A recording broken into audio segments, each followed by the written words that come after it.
Drink the covenant, Grace. No. Do you know what happens to those who reject it? I know what happens when people obey without questioning.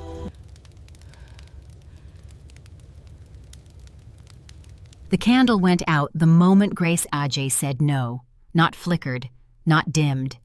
Out, as if a hand she couldn't see had pinched the flame between finger and thumb. 40 people stood in that circle of red cloth and white chalk, and 40 people gasped at once, because in Nsuta, everyone knew what it meant when Prophet Solomon Antwi's candle went out before communion was finished. It meant the covenant had rejected someone. Unlike the Sunday services in the chapel, the blood covenant communion was held only once each season, beneath the dawa trees, where only chosen members were invited. Grace stood at the center of that circle, with the small clay cup still in her outstretched hand, untouched, trembling only slightly, and she watched 40 faces turn from worship to fear, to something colder, suspicion. Her mother, Beatrice, was among them, hand pressed so hard against her own chest, it looked as though she were trying to keep her heart from leaving her body. "Drink it," the prophet said. His voice did not rise. It never rose. That was the first thing people learned about Solomon Antwi, that a man who never raised his voice could still make a room feel like it was closing in on you. "I said no," Grace answered, and her voice did rise, cracked in the middle like a branch under weight. "I am not drinking that." Somewhere behind her, an old woman began to hum a warning tune under her breath, low and fast, the kind mothers hummed when a child wandered too close to the river during flood season. Grace didn't turn to see who it was. She didn't need to.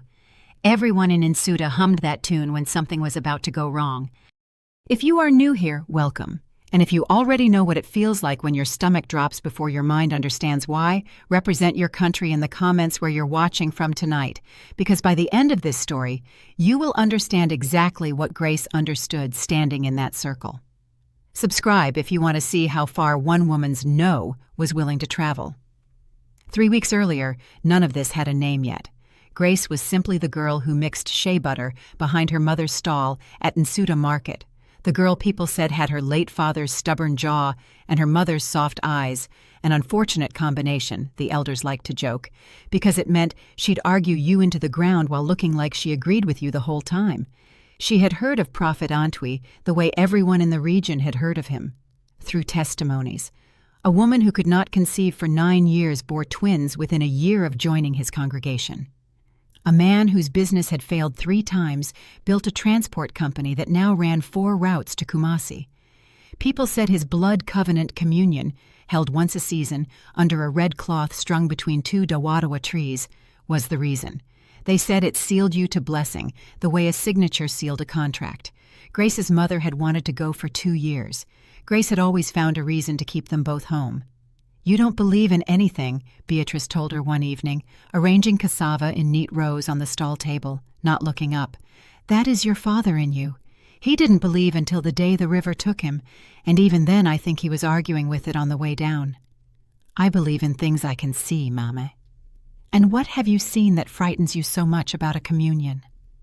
Grace didn't have an answer for that. Not yet. What she had was a feeling. The kind that sat behind the ribs and refused to leave. The kind her grandmother used to call Ntesi, the itch before the storm. She had felt it 3 months earlier, standing at the edge of the market, watching a young man named Kwabena Mensah walk toward the prophet's compound, looking healthy, looking whole, looking like a man with every reason to live.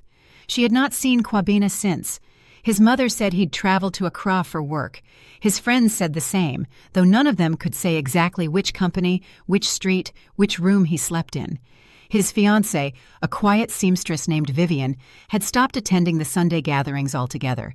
And when Grace tried to greet her at the borehole one morning, Vivian looked at her the way you look at someone standing too close to a well with no wall around it, with pity and with warning. "Don't ask questions here," Vivian had whispered, filling her bucket too fast, water sloshing over the rim. "Not about him. Not about any of them. Any of them." 2 words that had lodged themselves in Grace's chest like a fishbone and refused to come loose.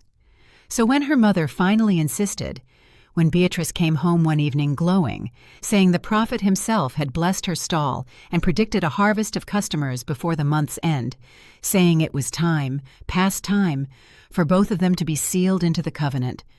Grace did not refuse outright. She agreed to attend. She told herself she would watch.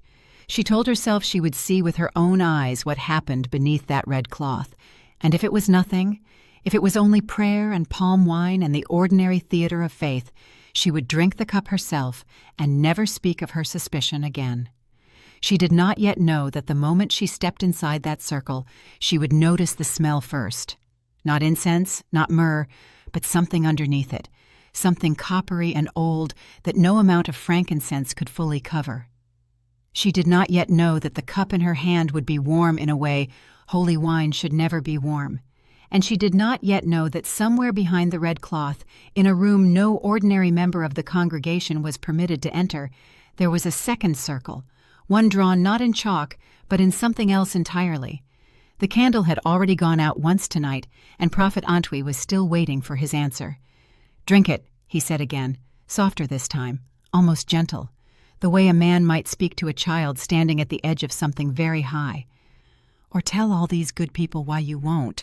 Grace looked down at the cup. Then she looked up, past the prophet's shoulder to the tent flap behind him, the one that led into the private room, the one that, just for a second, someone inside had left carelessly unlatched, and she saw a hand pull it shut from the inside, a hand that was not the prophet's, because his were folded in front of him, patient, waiting. Someone else was back there, someone who did not want to be seen. The hand vanished behind the canvas so quickly that Grace almost convinced herself she'd imagined it. Almost. But her father's jaw did not let her look away from things simply because looking away would be easier, and so she held her ground, cup still untouched in her palm, and said the only thing that came to her. "Who is in that room, Prophet?" The question landed wrong. She felt it land wrong before anyone reacted, the way you feel a stone leave your hand a half-second before it hits water you didn't mean to disturb. The humming woman stopped humming. Beatrice's fingers dug into her own collarbone, and Prophet Antwi's face did something Grace had never seen it do in 3 months of watching him from market stalls and church doorways. It went still, not calm still, caught still. "That is the preparation room," he said, "where the elements are blessed before they reach the congregation. No one enters it during communion, not even me." "Then whose hand was that?" "You saw wind move the flap, child. It is harmattan season." "There is no wind tonight." Grace said it plainly, the way you'd correct a market trader who'd shorted you on change, not as accusation, but as fact, and the plainness of it seemed to unsettle him more than fury would have. Around them, 40 people who had come to receive a blessing were now standing in the particular silence of people who suspected they'd walked into something they weren't equipped to understand. "Grace," her mother's voice, urgent now, low, "apologize. Drink the cup. We can discuss this at home. I'm not drinking anything I haven't seen made, Mom." A murmur went through the circle, and for the first time since the candle died, Grace watched something shift in the crowd, not against her, not yet, but toward uncertainty, toward the same itch behind the ribs she'd been carrying for months. She recognized Kwabena's mother near the back, a woman named Comfort, standing very still with her hands folded, and Grace caught her eye for just a moment. Comfort looked away first, but not before Grace saw it, the flicker of someone who had been waiting silently for somebody else to ask the question she couldn't afford to ask herself. Prophet Antwi lifted his hand, and the congregation's tension broke like a held breath finally released, because everyone knew that gesture. It meant the prophet was choosing peace over confrontation, mercy over judgment. And wasn't that exactly the kind of man testimonies described him as? "She is young," he said, addressing the crowd now, not Grace. "Young people question what they don't yet have faith enough to accept. I will not force the covenant on anyone. Grace Adjei may leave this circle unblessed tonight and return when her heart is ready." It should have felt like mercy. It felt like being handed an exit that had already been measured for her size. "Go home, my daughter," he added, and his eyes, when they met hers, held nothing like anger. They held something far more unsettling, patience, the look of a man who was in no hurry at all, because he already knew how this would end. Grace set the cup down on the altar stone without drinking from it, and the sound of clay meeting stone seemed impossibly loud in that silence. She walked out of the circle alone. Beatrice did not follow her, and that hurt worse than anything the prophet had said, worse than the eyes she felt on her back the whole walk home under a sky with no moon in it. She didn't sleep that night. She lay on her mat replaying the hand behind the canvas, small and dark-skinned, a woman's hand judging by the shape of the knuckles, wearing something on the wrist, a thread, red, the same red as the cloth strung between the dawa-dawa trees. By morning she had made a decision that would have terrified her a week earlier. She was going back, not to drink the communion, to find out what, or who, was kept behind that flap that no one, not even the prophet, was supposed to enter. She found Vivian at the borehole again, deliberately this time, arriving early enough that the seamstress had no one else nearby to perform composure for. "I saw a hand," Grace said. No greeting, no softening. "Behind the preparation room, a woman's hand, red thread on the wrist." Vivian's bucket stopped moving. For a long moment she said nothing, and Grace thought she might walk away entirely, the way she had at the well before. Instead, Vivian's shoulders dropped just slightly, like a rope going slack after being pulled taut for too long.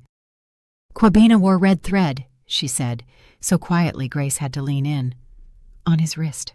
The morning he left for the compound. I tied it myself. It was a gift, a joke between us, nothing holy." Her eyes filled, but she blinked hard, refusing to let it fall in daylight where anyone might see. "He never came back for the matching one. It's still in my sewing box." "Vivian, they said he went to Accra." Vivian looked up now, and there was nothing composed left in her face at all. "But 3 weeks ago, a trader from Kumasi Road told my aunt he saw a young man matching Kwabena's description at the prophet's second compound. The one past Adumasa, the one nobody speaks of because nobody is supposed to know it exists." Grace felt the fishbone in her chest finally work itself loose, replaced by something colder and far more certain. "Take me there," she said. Vivian's hand trembled around the bucket handle. "If I do, and they find out—" "They already know my name," Grace said. "After last night, they know exactly who I am." They left before dawn when the sky was the color of old ash, and the market women hadn't yet lit their first fires. Vivian led the way on a path Grace had never walked, one that curved away from the main Adumasa road and dropped into a stretch of bush where the trees grew close enough to blot out what little light there was. Neither of them spoke much. There wasn't much that needed saying, and both of them understood that voices carried strangely in bush this thick, the way sound bends around water. It took nearly 2 hours to reach it. A second compound, smaller than the one in Nsuta, walled in cement block instead of the woven fencing most family compounds used, with a single gate padlocked from the outside. No red cloth here, no dawa-dawa trees, just a low building with 3 narrow windows, shuttered, and a silence so complete that even the insects seemed to have agreed to stay quiet. "This is it," Vivian whispered. "This is where the trader said he saw him." Grace pressed her palm against the cement wall, feeling the heat of the morning already building in it, and something in her chest tightened at how ordinary it looked. Not sinister, not marked with anything unholy, just a building, the kind you'd walk past 100 times without a second glance, which was, she was beginning to understand, exactly the point. A sound from inside stopped her breath. Footsteps. Slow, deliberate, moving toward the shuttered window nearest them. Vivian grabbed her wrist and pulled her down behind a stack of cement blocks, just as the shutter creaked open a few inches. Through the gap, Grace could see a sliver of the room inside, dim, lit by a single kerosene lamp, and a figure moving past it too quickly to identify. But she saw enough. She saw a row of clay cups lined along a low table, identical to the one she'd refused 3 nights ago, and beside them, folded with unsettling care, a stack of clothing that belonged to people, real people, people who presumably weren't wearing clothes anymore because they weren't supposed to be found. Grace's stomach turned over. She thought of Kwabena's mother, Comfort, standing in that congregation with her hands folded, saying nothing. Because what could a mother say when the man who'd taken her son was also the man everyone believed had saved her town from poverty and childlessness and every ordinary despair that used to define Nsuta before Prophet Antwi arrived. "We have to go," Vivian breathed. "If they see us—" "Wait." Grace's eyes had caught on something else through the gap, a face, just for a second, pressed close to the inside of the window before pulling back into shadow. Young, male, terrified in the specific way of someone who has been terrified for so long it's become his resting expression. It was Kwabena. Alive. Grace felt the relief and the horror arrive in the same breath, twin waves crashing into each other. Because he was alive, he hadn't been sacrificed the way some dark corner of her mind had feared for weeks. But he was also clearly a prisoner, thin in a way that spoke of rationed food, eyes darting toward the door the way a man watches for footsteps he's learned to fear. If this story is starting to sit heavy in your chest right now, that's exactly where it should be. Tell me in the comments, has there ever been someone in your life you couldn't save fast enough? Like this video, if this story is reaching something real in you, because we are far from finished, and what Grace does next will change everything for both of them. Vivian's hand found Grace's in the dirt, gripping hard enough to hurt. "That's him," she whispered, voice breaking apart entirely now, all the composure of the borehole gone. "That's my Kwabena." "Don't call out," Grace warned, though every instinct in her own body was screaming to do exactly that. Too late. A second figure crossed behind the window, closer to the gap, and this time Grace saw clearly what she'd only glimpsed by torchlight 3 nights before. A woman's hand, dark-skinned, red thread knotted at the wrist, setting a cup down beside Kwabena's folded clothes with the practiced indifference of someone performing a chore she'd done 100 times. The woman turned toward the window. Grace ducked lower behind the blocks, pulling Vivian down with her, heart slamming so loud she was certain it could be heard through cement. Long seconds passed. The shutter creaked again, pulled halfway shut, and the footsteps retreated back into the building. "Who was that?" Grace breathed. "Was that—" "I don't know her," Vivian said. "I've never seen her before." But Grace had. Not her face. She hadn't gotten a clear look at her face. What she recognized was the red thread tied in a particular double knot, the kind fishermen used, the kind her own late father had taught her as a girl, because it never slipped no matter how hard you pulled against it. It was the same knot her mother tied on everything. On parcels at the market stall, on the twine around cassava bundles, on the thread she'd once used to mend Grace's school uniform when Grace was 9 years old and had torn it climbing a mango tree. Grace's mouth went dry. "We need to leave," she said, and her voice had changed, gone flat and strange even to her own ears. "Now!" Vivian didn't argue, but as they backed away from the compound, moving low through the bush toward the path they'd come by, Grace couldn't stop turning it over. The knot, the thread, the particular way her mother's fingers moved when she tied anything shut. It couldn't be. It couldn't be Beatrice. But the itch behind her ribs, the one that had never once been wrong, was screaming that it could be exactly that. They didn't speak again until the bush thinned and the Adumasa road reappeared beneath their feet, pale and dusty in the climbing light. Even then, Grace's thoughts wouldn't settle. She kept circling back to the knot, the thread, the particular economy of movement in that hand, the way some gestures belong to a person as unmistakably as a voice does, learned so young you stop noticing you have them at all. "You've gone quiet," Vivian said, glancing sideways at her. "What is it?" Grace almost told her. The words were right there, sitting heavy behind her teeth. "I think that was my mother's hand." But saying it out loud felt like it would make something true that she still needed, desperately, to be wrong. Instead, she said, "I need to go home. I need to see something." She found Beatrice at the stall, arranging ground nuts into neat pyramids the way she did every morning, humming to herself, entirely unremarkable, entirely the same woman who had raised Grace alone since the river took her father 12 years ago. For a moment, standing at the edge of the market watching her mother's hands move with their familiar, practiced ease, Grace felt foolish, paranoid, the kind of daughter who saw shadows in ordinary places because she'd spent too many nights not sleeping. Then she saw it. Around Beatrice's wrist, half hidden beneath the sleeve of her blouse, a thread. Red. "Mom." Grace's voice came out smaller than she wanted. "Where did you get that?" Beatrice's hand stilled over the ground nuts. When she looked up, there was something in her face Grace had never once seen there in 22 years. Not guilt exactly, but its close cousin, the particular stillness of a person caught mid-sentence in a lie they'd been telling so long, they'd almost stopped thinking of it as one. "The prophet blessed me with it," she said, "after the communion, a sign of covenant." "You didn't drink from the cup that night. I was there. You didn't drink either." "I drank 2 seasons ago, Grace, before you were old enough to understand what it meant." Beatrice's voice sharpened, the way it did when she felt cornered, when the market got too loud around her and she needed people to hear her the first time. "You think I would let anything happen to this family without protecting it? You think blessings come free? What did it cost you?" Grace's heart was hammering now, the itch behind her ribs a full alarm. "What does he have you doing, Mom?" Around them, the market had gone quieter than market should go at that hour, the particular hush of people pretending not to listen while listening entirely.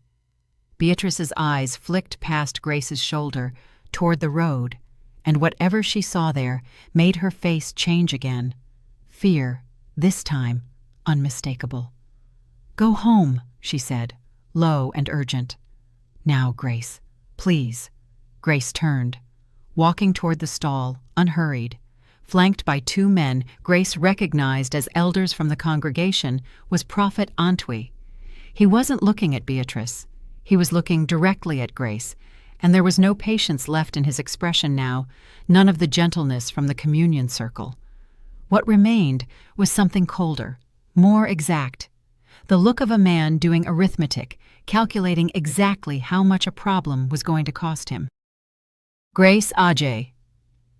He stopped a few feet away, close enough that she could smell that same coppery undertone from the communion tent, stronger now, unmasked by incense. "I hear you took a walk this morning, past Adumasa." Grace said nothing. Beside her, she felt her mother go rigid. "You should be more careful where you wander," the prophet continued, voice still soft, still measured, and somehow that softness was worse than shouting would have been. "Bush paths are dangerous for young women alone, snakes, bandits, all manner of things a mother would grieve to lose a daughter to." "Is that a threat?" Grace's voice didn't shake, though her hands, hidden in the folds of her wrapper, had balled into fists. "It's wisdom," he said, "which your mother has always had more of than you give her credit for. If your pulse is picking up right now, you're not alone. This is the moment everything in Grace's story turns, and I need you with me for what comes next. Subscribe if you love stories where the danger stops being a mystery and starts standing right in front of the person you love most, because the next few minutes will decide who in this family survives what's coming." Beatrice stepped forward suddenly, placing herself slightly between Grace and the prophet, and said something Grace hadn't expected at all. Not defense, not explanation, but a single sentence delivered so quietly only the 3 of them could hear it. "She wasn't supposed to see the compound. That was never part of what we agreed." The prophet's expression flickered. Surprise, quickly smoothed over, but Grace caught it. Beatrice hadn't meant to say that.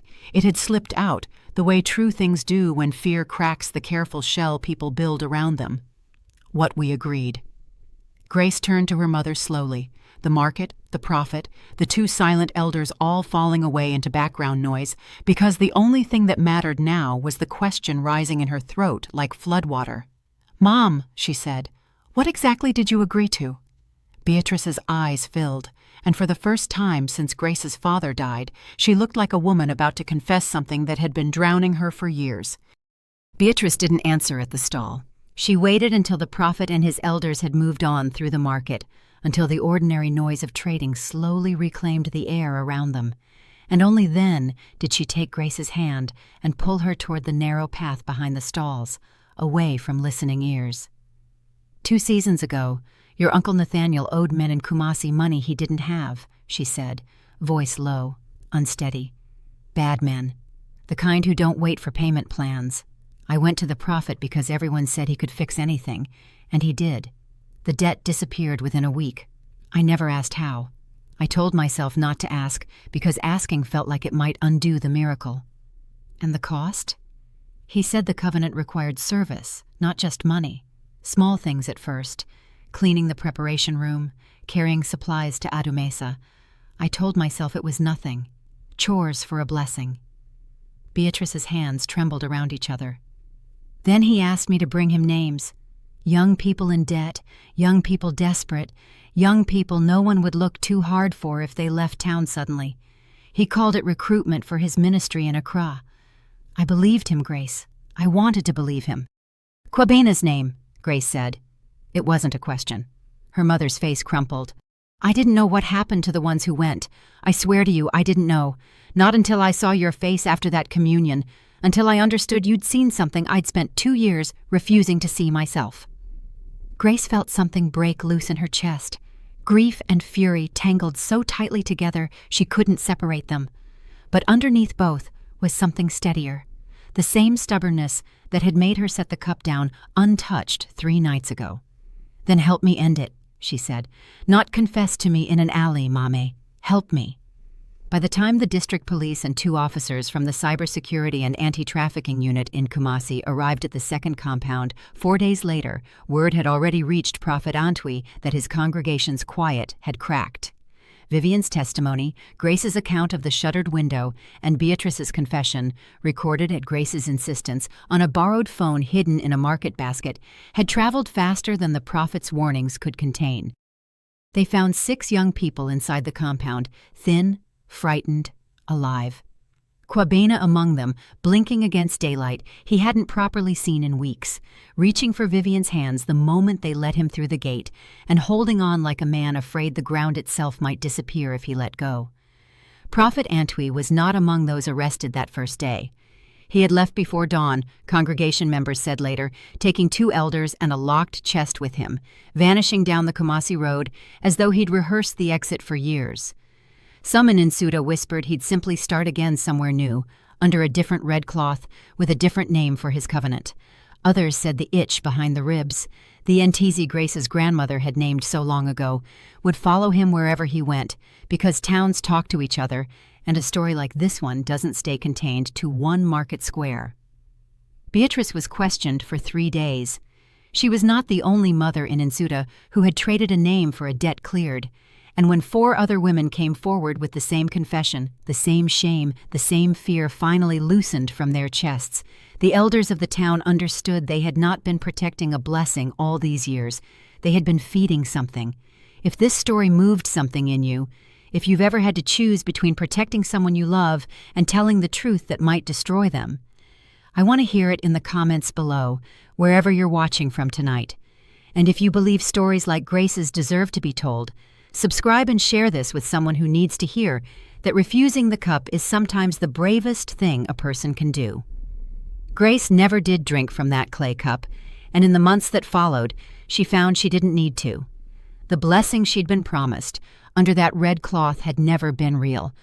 What was real was Kwabena walking again on his own legs, Vivian's hands steady enough to sew again, her mother sitting across from her some evenings in a silence that was slowly, carefully being rebuilt into something honest. People in Nsuda still tell the story of the night the candle went out.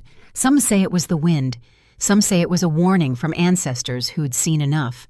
But Grace knows better than anyone what put that flame out. Not spirit, not curse, just a young woman standing exactly where she was supposed to stand, refusing exactly what she was supposed to refuse, and trusting the itch behind her ribs over every voice in that circle telling her to be calm, be grateful, be quiet. Sometimes the loudest act of faith a person can offer isn't drinking the cup, it's setting it down. Grace Adjei refuses to drink from Prophet Solomon Antwi's communion cup during a village ritual, sensing something wrong beneath his reputation as a miracle worker. Her suspicion leads her to a hidden second compound near Adumasa, where she discovers a missing young man, Kwabena, held captive along with 5 others.